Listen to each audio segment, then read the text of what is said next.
नमस्कार, India first news के खास प्रोग्राम एस्ट्रोलॉजी फर्स्ट में आपका बहुत बहुत स्वागत है। दर्शकों, पाकिस्तान में इस समय भारी उथल पुथल मची हुई है। कुछ समय पहले ही वहां के जो प्रधानमंत्री रहे थे इमरान खान, उनकी सरकार गिर गई। उसके बाद से ही जो नई सरकार आई है शहबाज शरीफ की, उसको भी लगातार चुनौतियां पेश आ रही हैं। इमरान खान एक बार फिर मुखालफत के रास्ते पर उतर आए हैं। उनके लॉन्ग मार्च को रोकने के लिए तमाम कोशिशें की गई, इसके बावजूद भी कहीं ना कहीं गतिरोध बना हुआ है। इस बीच पाकिस्तान के अलग अलग हिस्सों से खबरें आ रही हैं कि वहां पर जो है महंगाई की जो मार है वो जनता पे बहुत भारी पड़ रही है। पेट्रोल की कीमतें भी काफी इजाफा हो गया है, आटे की कीमत में बहुत इजाफा हो गया है, और पाकिस्तान का जो अब तक नया आका बना था चाइना, वो भी उसकी कोई मदद नहीं कर पा रहा है। तो ऐसे में अब ये सवाल फिर से यहां पर उठ खड़ा हुआ है, जो कि लगातार इंडिया फर्स्ट के एस्ट्रोलॉजी फर्स्ट के प्रोग्राम में आचार्य राजेश जी ने भविष्यवाणी की थी कि पाकिस्तान के टुकड़े होने का वक्त बेहद नजदीक है। तो एक बार फिर हम आचार्य राजेश जी के सामने प्रस्तुत हुए और यह प्रश्न पूछने के लिए कि आचार्य जी, क्या वाकई में उस समय काफी नजदीक आ गया जो भविष्यवाणी आपने काफी पहले की थी? उस समय ऐसी कोई स्थिति थी नहीं, पाकिस्तान हमलावर था भारत के खिलाफ, और भारत में जो उनके चाहने वाले हैं, जो आधे जो दुश्मन जिसे कहते हैं, वो भी बड़े प्रसन्न रहते थे। तो अब क्या माना जाए कि हमारे दुश्मन मुल्क पाकिस्तान का जो है अब छिन्न भिन्न होने का वक्त, समय नजदीक आ गया है? इसका तो छिन्न भिन्न होने का समय 2007 से शुरू हो चुका है। शुक्र की मदद से 2027 तक ये लगभग अपने अस्तित्व को खोने की कंडीशन में बन रहा है। तो अभी की जो परिस्थिति भारत की जो महादशा, चंद्रमा की महादशा है, ये शुक्र की महादशा में चल रहा है। तो वहाँ अभी जो तख्ता पलट की स्थिति बनी ये और वहाँ पर बिगड़ेगी, वहाँ फाइनेंशियल हालात भी बिगड़ेंगे। क्योंकि एक समय था जब भारत की हर चीज़ के ऊपर पाकिस्तान हरकत करता था, यहाँ के सैनिकों के सिर काट के ले जाता था, कहीं भी बम फोड़ जाता था, कहीं भी कुछ होता था, और हमारे यहाँ के बड़े बड़े नेता कड़े कड़े शब्दों में उसकी निंदा कर दिया करते थे और कर कुछ नहीं पाते थे। वो जब जरा सी बात आती तो वहाँ घुटने टेक के वापस हो जाते थे, बोलते हमारी जीत हो गई। लेकिन अब वो समय नहीं रहा, क्योंकि अब भारत के भाग्य के उदय का समय, भाग्योदय भारत का हो चुका है 2012 में। तो 12 के बाद से जो परिस्थिति आ रही लगातार ही ठीक चली आ रही है। और अभी भारत से जितने लोग शत्रुता रखते हैं, जैसे आपने देखा भारत से नेपाल ने शत्रुता रखी, नेपाल नेस्तनाबूद हुआ, अब वापस नेपाल भारत की शरण में। श्रीलंका ने भारत के साथ दोगलापन किया, श्रीलंका दुर्गति हुई, भारत आज उसको संभाल रहा है। नेपाल को भी इतनी अभी मदद उसने पहुंचाई, श्रीलंका को भी मदद पहुंचाई। वहीं पाकिस्तान और चीन मिलकर जो भारत की दुर्गति करना चाहते थे, दोनों मिलकर, आज स्थिति है कि चीन को लेने देने पड़ रहे हैं खुद के। और चीन का, जैसे मैंने कहा था, खुद ही 6 भागों में टूटने वाला है। तो आने वाले समय में आप 2027 के बाद वो भी देखेंगे कि ये भी 6 भागों में टूट जाएगा। 24 के बाद स्थिति उसकी और बिगड़ेगी। तो अब जो परिस्थिति है पाकिस्तान की, उस परिस्थिति में एक तो उनकी किस्मत इतनी बेकार कि उन्हें एक अच्छा प्रधानमंत्री इमरान खान मिला था, जिसकी मैंने पहले आपने एक प्रश्न पूछा था, मैं चुप रह गया था। वो यही था कि इमरान एक अच्छा व्यक्ति वहाँ का, जो बहुत ही नेक नियत ईमानदारी से काम कर रहा था। तो वो उसी को लोगों ने स्वीकार नहीं किया।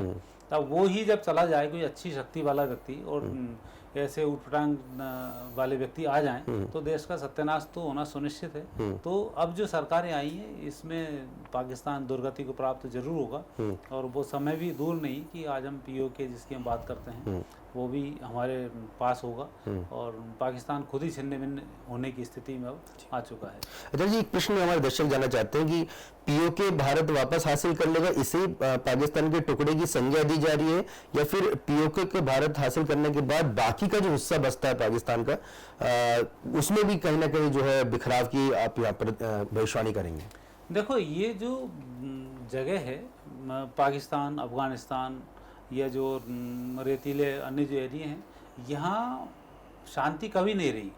सदियों से यदि इतिहास देखा जाए तो ये ड्राई भूमि है, और यहाँ हमेशा अशांति रहती है। वैसे एक समय अलग था जब भारत कभी समृद्ध राष्ट्र में गिना जाता, तो एक लंबी यहाँ पर स्थिति थी।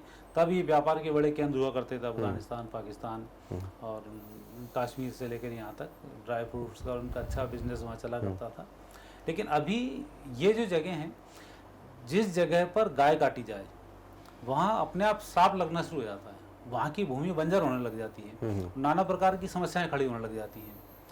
आप देखोगे, एक समय था जब भगवान बुद्ध की मूर्तियां अफगानिस्तान में तोड़ी गई, बम से गिराए गए, और उनने फिर ये कहा कि हमने दूसरे धर्म का नुकसान पहुंचाया है, इसलिए हमारे अल्लाह को खुश करने के लिए गाय काटी जाए। हर चौराहे पे गाय की बलि दी गई। उस घटना के बाद अफगानिस्तान का एक भी चौराहा ऐसा नहीं बचा जहाँ बम ना फूटे हों। बिल्कुल, पूरे निस्ते नाबूद हो गए। तो गाय की इतनी बड़ी भूमिका है। आज पाकिस्तान में नाना प्रकार से गायों का काटना है सब शुरू हो जाता है। तो गाय को काटने से उसके अंदर एक ऊर्जा ही इतनी तेज होती है, उसका ओरा ही इतना ज़्यादा होता है कि आप अच्छे व्यक्ति को परेशान करोगे तो आप खुद परेशानी फंस जाओगे। तो वो स्थिति वहाँ पर पाकिस्तान की आज बनी हुई है। आपने जितनी गाय काटी है, जितना वहाँ पर नरसंहार किया है, उतना ही आपके यहाँ नरसंहार होना तय है।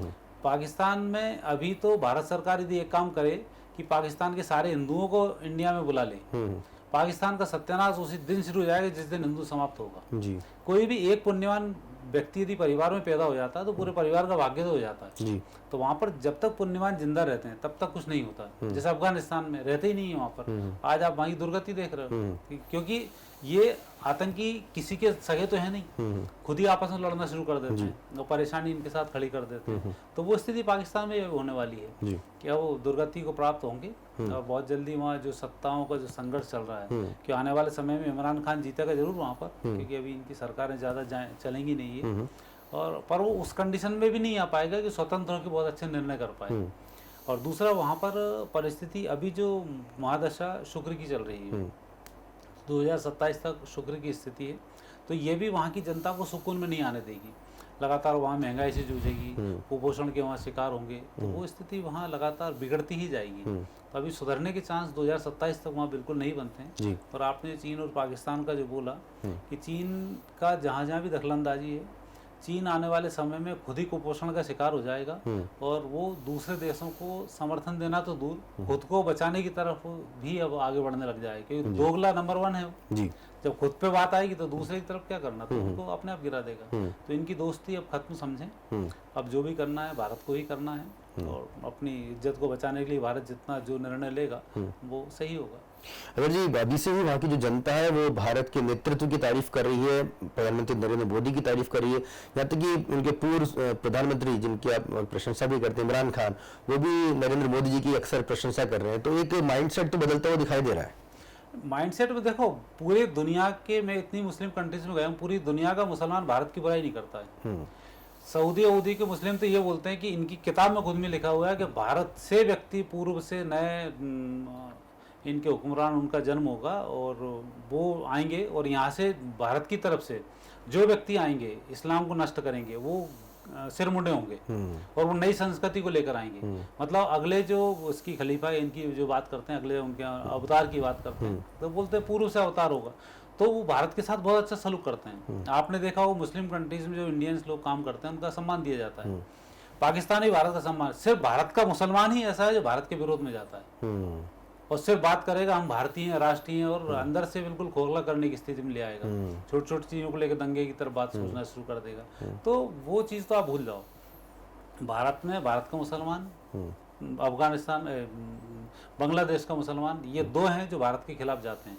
वहीं पूरी दुनिया का मुसलमान भारत के पक्ष में है और भारत की हर कार्य की वो तारीफ भी करते हैं और नरेंद्र मोदी को पूरी दुनिया हाथों हाथ भी लेती है। तो उसमें कोई दिक्कत नहीं है। यदि भारत का मुसलमान ही यहाँ का दोगलापन कर रहा है तो एक अलग बात है, लेकिन पूरी दुनिया भारत के साथ में ही तो पक्का है। तो आप जो बोल रहे हैं कि वहाँ भारत के पक्ष में माहौल है, तो वो मुस्लिम भारत के पक्ष में ही है। आतंकवादियों को रोक दी जाए तो वहाँ का मुस्लिम भारत के जो हिंदू हैं वहाँ उनके साथ लड़ना नहीं चाहता, लेकिन चूंकि सरकार ने एक प्लानिंग बनाई हुई थी, वहाँ जो कट्टरपंथी उनसे हिंदुओं को मरवा दो, कोर्ट में उनकी कोई सुनवाई ना हो और दबाव बना के केस वापस कराओ, ये वहाँ की प्लानिंग है। तो उस प्लानिंग के हिस्से के तहत ऐसा हुआ है, तो उसी हिस्से के तहत कुदरत कहर टूटेगा और पाकिस्तान कई भागों में विभाजित होगा। तो जैसा आपने किया है वैसा आप जरूर भोगोगे, तो वो स्थिति बनती है। जी बिल्कुल, पाकिस्तान के बिल्कुल यहाँ पर टुकड़े होंगे। आचार्य जी ने साफ कह दिया कि 2027 तक पाकिस्तान के काफी यहाँ पर जो है उसे नुकसान उठाना पड़ेगा और विश्व पटल पे कई जो है मुल्क, कई जो देश हैं वो पाकिस्तान की धरती से ही निकलकर सामने आ जाएंगे। और हम देख भी रहे हैं कि चाहे बलूचिस्तान की बात करें, चाहे सिंधु प्रदेश की बात करें,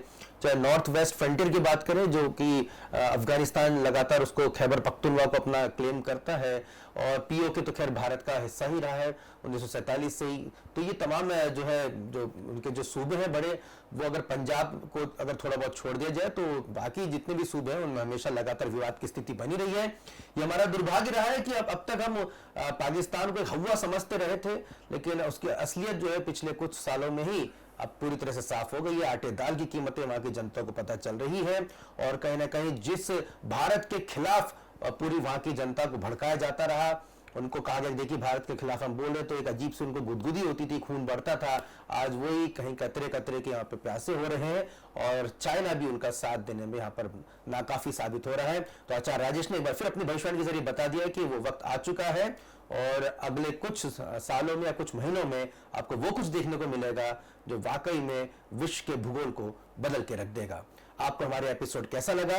आचार्य राजेश जी की भविष्यवाणी आपको कैसी लगी? आप और कुछ क्या जानना चाहते हैं? आचार्य जी के नंबर पर भी आप कांटेक्ट कर सकते हैं, उन्हें मैसेज कर सकते हैं। इसके अलावा आप अपने कमेंट्स के जरिए भी हमें अपने राय और विचारों से अवगत करा सकते हैं। अगर आपको हमारा वीडियो पसंद आया तो चैनल को लाइक और सब्सक्राइब जरूर करें।